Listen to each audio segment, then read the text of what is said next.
Hello, lovely podcast people. A quick podcast for you today on something that's relevant to two different realms, I guess. One slightly myth-busting towards the keto community, and one is to do with aggressive dieting. So one of the potential benefits, those of you who have listened to any of my other aggressive dieting podcast episodes, which I'll go to the lengths of linking in the description of today's podcast. And actually, the reason I'll do that for you, because it's potentially quite easy, we are creating like an aggressive dieting resource, because I've done so much on the area, but at different times, not in like one place to try and sell you a product or anything like that. And this resource is going to be free, as usual. Yeah, so essentially, maybe I will link you to be able to get, that's what I'll do, to get this aggressive dieting resource. So you can just go and pop your email address in and then just send it to you. And it will have basically a bit of a journey, a nice summation of all these stuff I've done on aggressive dieting that you can get your hands on.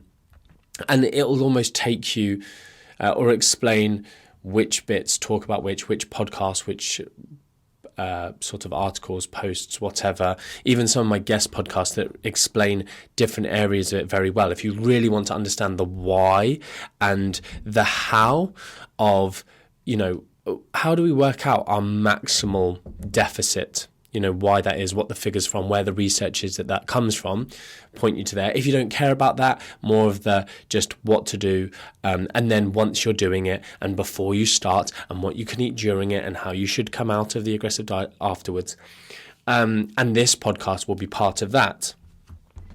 And eventually, my aggressive dieting calculator is currently kind of offline because we are updating it with some corrections, some alterations, and also just making it really all singing, all dancing to the point of what I am going to talk about today. And that is, I guess, the concept of refeeds. Now, we have this thing, I'm just going to write a note for myself so I don't go off topic too much. We have this thing of the maximal deficit that you can not create. I'm trying to think of a better word for that. But the maximal rate of fat that you can lose and the deficit that equates to that rate. Now, if you create a deficit that is larger than that figure, so let's say the maximum amount of fat you can lose from your body is about the summation of 1,000 calories of fat can be lost from your body. Basically, your body can take that amount of fat, put it into your blood, you can get it into your mitochondria and burn it for energy. If you create a deficit that's higher than that, you're going to take energy from other sources. One of those sources being muscle glycogen, muscle and liver glycogen.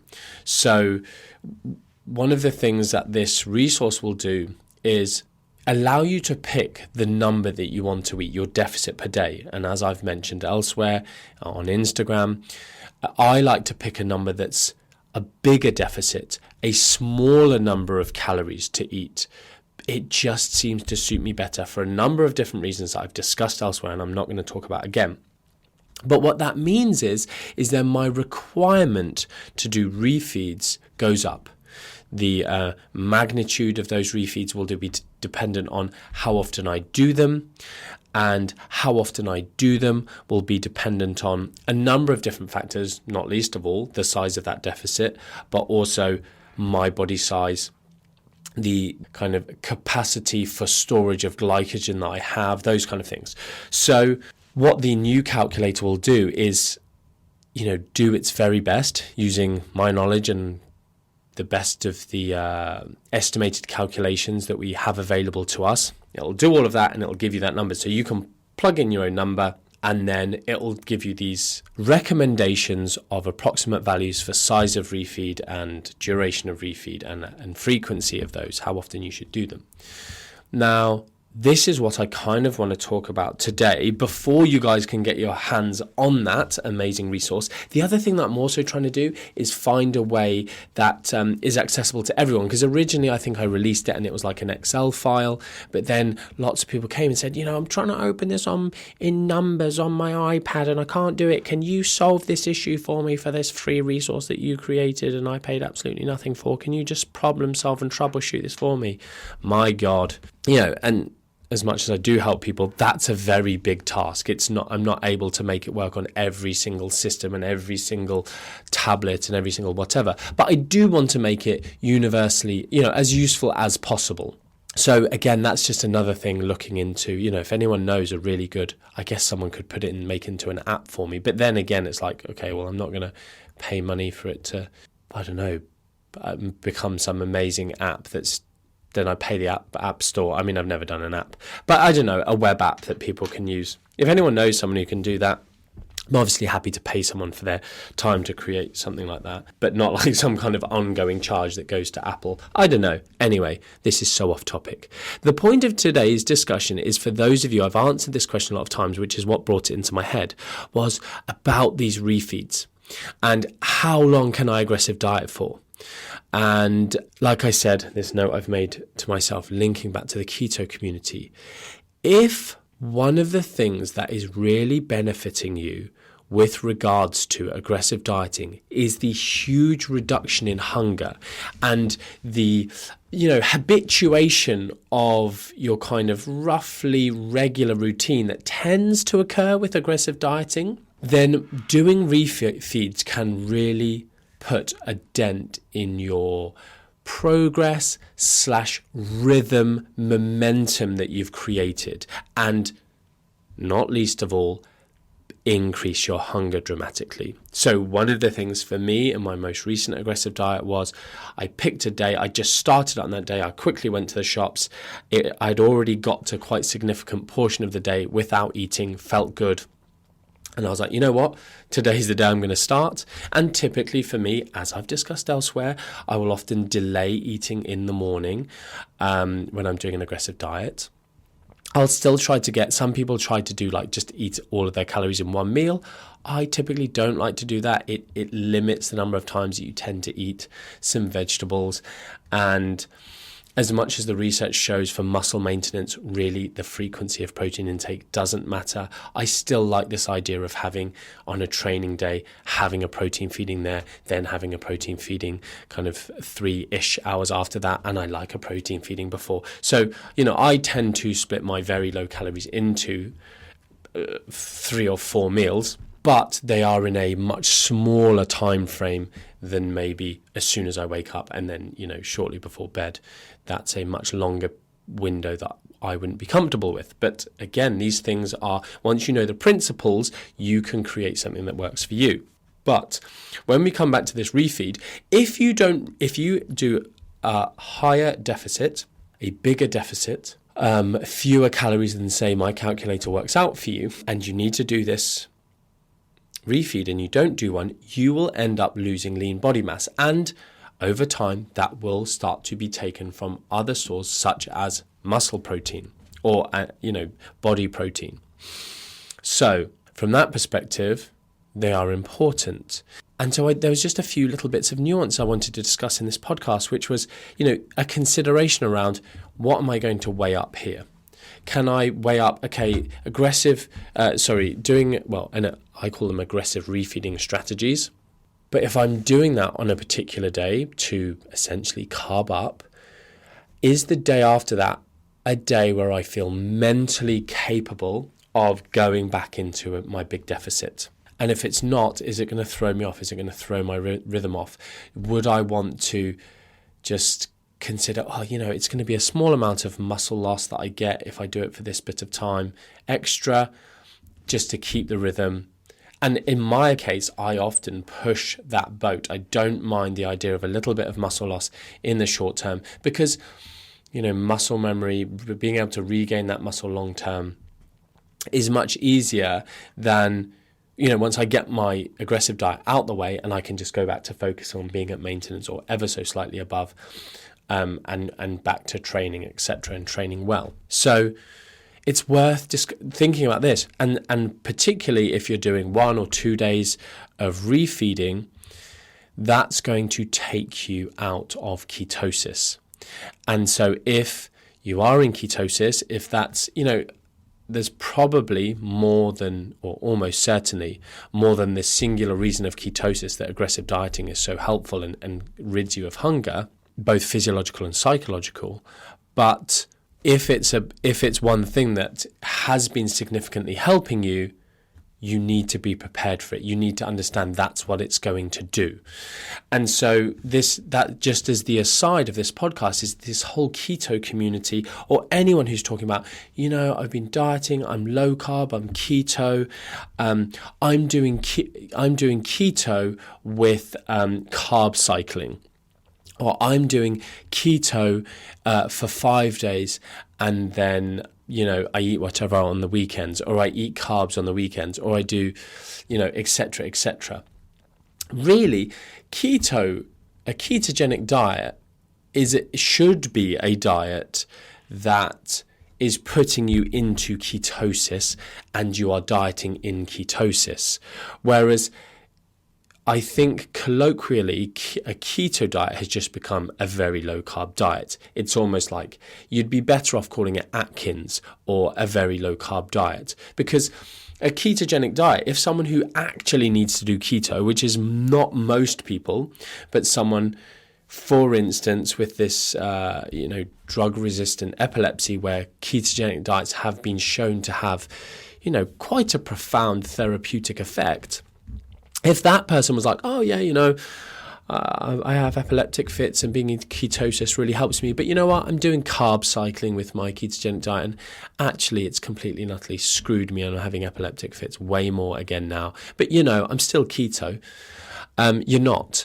So yeah, it's one of these things of, a lot of the keto community, we now know that you can eat quite a significant amount of protein and still remain in ketosis, which I feel like is more, we're now fairly well aware of that. The research is pointing us towards that, and it's quite exciting or interesting. You don't have to, the old school idea of 85% of your calories coming from fat, and actually you have to keep protein quite low, is not the case. Similarly, even on that, in terms of low carb or keto or whatever, a ketogenic diet is no longer synonymous with double cream and butter. You can do a sort of, let's call it a Mediterranean style ketogenic diet, or Mediterranean low carb, and you can eat lots of what we know to be very healthful food sources that contain polyunsaturated fats, not just these sort of double cream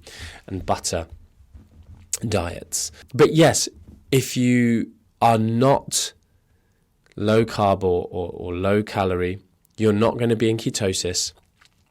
And so that's the myth busting of the keto diet clan who are doing these things, but also the very practical recommendation or knowledge that you can use with regards to your aggressive dieting strategies. So just being aware that refeeds will kickstart hunger again. Since I've gone back to maintenance or just below maintenance, my hunger is significantly higher again. But the good thing is I am still very able, I'm eating so many more calories. I'm eating maybe 1,000 more calories a day whilst still in a slight deficit, and therefore having more hunger isn't such an issue. But it is one of those things, mentally, there's also other things at play there where it's like, oh, you're eating so much more, and it's sometimes easier to slip. I become more like we typically think about dieters in general, in myself and everyone, humans included. The underreporting, just have a little snack here. The children are on half term this week, and so breakfast, lunch and dinner with the babies means, daddy, I don't want to finish my wrap. I'll just eat that bit. They've a bit of daddy tax, a little slice of their pizza, or they have olives so much, and so I'm just like, I'll just have 4 olives. And those little things that we know, the bites, lips bites, licks, sips, and nibbles that tend to undermine small calorie deficits. So lots of things to consider within this, but it's just something I've answered so many questions about refeeds recently that I wanted to remind people that, one of the benefits, the ketosis that we get from aggressive dieting strategies, it goes away until we get back into ketosis. So if you are someone who it requires a big mental push for those first 1 to 3 days of your aggressive diet, do just consider that. And if you are sitting at that aggressive dieting level that isn't too great, so you're not dipping into lean body mass stores as much, you don't feel you need to do refeeds. And, I think I've done a 30 or 35 day aggressive diet before. Oh no, I did actually do a refeed during that time, but I think it was only one. But again, I think maybe I'd gone 20 days or so and was feeling great. And so, and really just used it as a motivator. Like, it's cool. I'm going to push myself to this. I got myself excited about doing a planned, strategic, aggressive refeed. I talk about tiger bread a lot, and use that well within my strategy. But you can go long periods, and again, as I've mentioned elsewhere, people go much, much, much longer periods of time. And if muscle loss is of absolutely no issue to you in the short term, it should be on everyone's bucket list to maintain muscle into old age. It's very good for us as a vesicle. Is that a word? Vessel? No. Vesicle? Oh my goodness. What's the weird word that I'm thinking of? Alexa, what is a vesicle? Noun, vessel. No. I think I've made up a word in my head. That's so weird. Alexa, stop. A container for us to dispose of glucose long term. So it's very good for our glucose homeostasis and, as we age, becoming more inactive and those kind of things. I'm gonna be going off after this podcast and working out what my brain's done with the word there.